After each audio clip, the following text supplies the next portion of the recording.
आत्मीय भाइयों एवं बहनों, आपको पढ़कर सुना रहे थे युग की पुकार, अनसुनी न करें। विषय दुर्बुद्धि की इस प्रताड़ना को हम नहीं तो कौन रोकेगा। पृष्ठ 73 से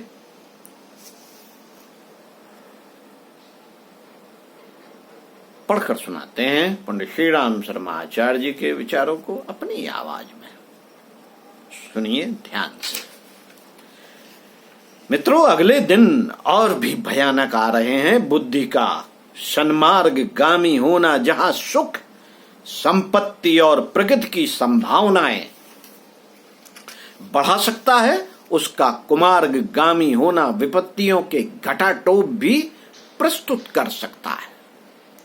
स्वास्थ्य, संतोष, सद्भाव, सज्जनता, प्रेम, विश्वास, अर्थ संतुलन एक एक करके विदा होते चले जा रहे हैं। चिंता, भय, आशंका, निराशा, विक्षोभ, उद्वेग, घृणा और ईर्ष्या की आग से अंतःकरण सदा जलते रहते हैं।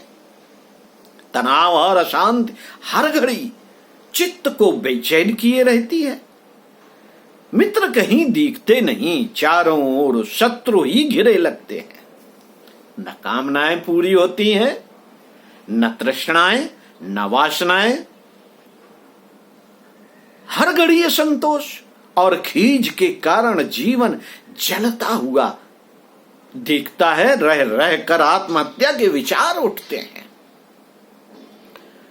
रह रह के हर घर में, घर के आसपास कहीं ना कहीं कोई ना कोई ऐसा व्यक्ति आपको अवश्य मिल जाएगा जिसके मन में इस तरह के विचार ना उठते हो। यह व्यक्ति की निजी आंतरिक स्थिति हुई समूहगत परिस्थिति और भी भयावह है।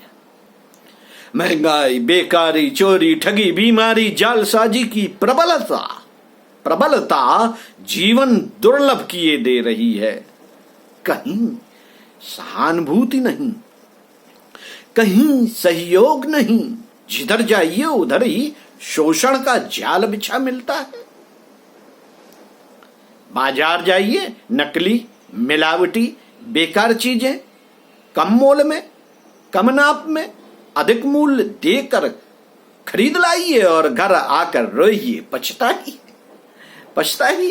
किसी भी क्षेत्र में चले जाइए, धर्म, अध्यात्म, समाज सेवा, सरकार, दरबार, व्यवसाय, मजदूर, मालिक, हर क्षेत्र में उस तरह का व्यवहार मिलेगा जिससे सिर पर हाथ रखकर दुर्भाग्य के लिए पछताना पड़ेगा और कहना पड़ेगा कि हाय रे भगवान, किस उद्देश्य के लिए, किस जगह बैठे लोग क्या क्या अनर्थ कर रहे हैं। मित्रों, जिस वातावरण में न व्यक्ति सुखी रह सकता है, न इस वातावरण में न व्यक्ति सुखी रह सकता है, न समाज का ढांचा स्थिर खड़ा रह सकता है। बाहर का आवरण भर किसी प्रकार खड़ा है, भीतर तो सर्वत्र पोल ही पोल है। खोखले मन के भीतर जो सर्वनाशी दुष्प्रवृत्तियां धीरे धीरे चुपके पनप रही हैं, वे आगाह करती हैं कि खतरे की घड़ी आ पहुंची। खतरे की घड़ी आ पहुंची। किसी भी समय यह सारा ढांचा चरमरा कर बैठ जाएगा और फिर उसे संभालने उठाने की गुंजाइश न रहेगी। मित्रों, आज जो परिस्थितियां बन गई हैं सभी को दिख रहा है।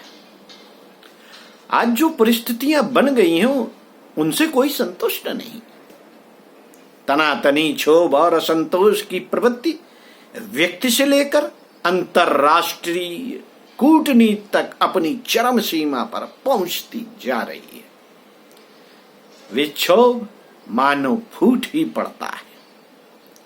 अनीत की सभी शिकायत करते हैं, सभी उससे संतुष्ट हैं और सभी उसे अपने क्षेत्र में अपनाए भी हैं। कैसी है यह विचित्र विडंबना, कैसी है? प्रश्न यह है कि क्या इन परिस्थितियों को ज्यों का त्यों बना रहने दिया जाए, उन्हें यथाक्रम बढ़ने दिया जाए, न चाहते हुए भी यह अधिकाधिक प्रबल और उग्र नहीं होती चली जाएंगी? यदि अपने मतलब से मतलब रखकर प्रबुद्ध वर्ग ने आंखें मीच ली, अपने मतलब से मतलब रखकर प्रबुद्ध वर्ग ने आंखें मीच ली और सोच लिया कि हमें क्या पड़ी, हमारा अकेला कहीं नुकसान थोड़े ही है जो हम प्रतिरोध के लिए आगे बढ़े। समझदारी और जिम्मेदारी, सदा से अनुपयुक्त को संभालने और विभीषिकाओं को रोकने के लिए आगे बढ़ने की क्षमता, सामना करने की प्रेरणा देती रही है। आज भी यही बात है, आज भी यही बात है कि जिनके अंतःकरण अपने से अधिक दूरदर्शिता, सहृदयता, विवेकशीलता, जिम्मेदारी और समर्थता अनुभव करते हो, उन्हें अंतः प्रेरणा भी कचोटेगी और मानवता की पुकार भी विवश करेगी कि वासना और तृष्णा के लिए मरते खपते रहने तक सीमित न रहकर कुछ अधिक आगे बढ़ा जाए और विश्व की बिगड़ती हुई परिस्थितियों को संभालने के लिए कुछ शौर्य, साहस और त्याग बलिदान का परिचय दिया जाए। पंडित श्री राम शर्मा आचार्य। ओम शांति। आगे बताएंगे इसी क्रम में आपको।